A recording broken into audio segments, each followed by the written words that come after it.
Ketvirtasis numeris Terelas Lydėjus, devintasis Piotras Samoilenka, Čekas Eičonas, puikiai visiems pažįstamas buvęs. Na, iš to, sakykime taip, tradicinio penketo, kurį buvome įpratę matyti dažniausiai Vilniaus komandoje.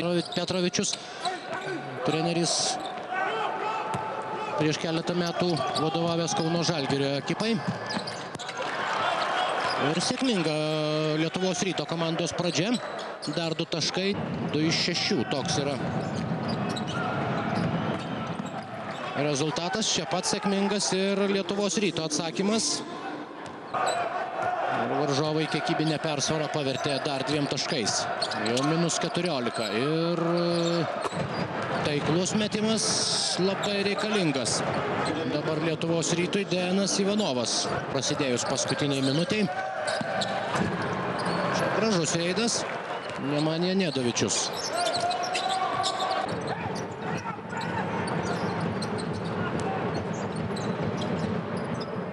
Taiklus Predragos Samardžijski metimas. Tai reiškia, jog visos 4 pirmaujusios komandos iškovoja po pergalę ir ypatingų pasikeitimų ten pirmajame ketvirte neturėtų būti, tiesiog padidėja atotrūkis tarp jų. Čia dar vienas taiklus, šį kartą metimas iš 3 taškų zonos, Nemanija Nedovičius. Pataiko iš 3 taškų zonos Steponas Babrauskas, 7-0.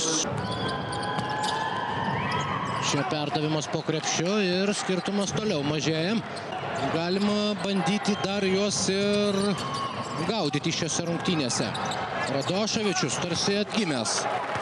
Atrodo, ketvirtajame kėlinyje Leonas Radoševičius. 51-64. Čia vėl gražus perdavimas ir dar 2 taškai.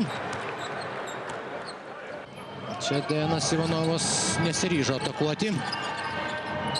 Dabar vėl atmeta kamuolį ir Radoševičius taiklus. Jo, 2 taškis ketvirtojo kėlinio didvyris Leonas Radoševičius.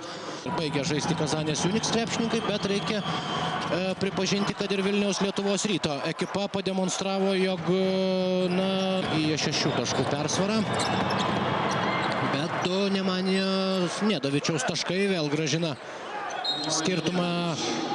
Baigėsi šios rungtynės. Rungtynės, kurių didžioji dalis buvo pakankamai nykoka ir nemaloni Lietuvos Ryto komandos gerbėjams. Ir visai kitoks ketvirtasis kėlinys. Kągi, galutinis rungtynių rezultatas 74-68 Uniks komandos naudai.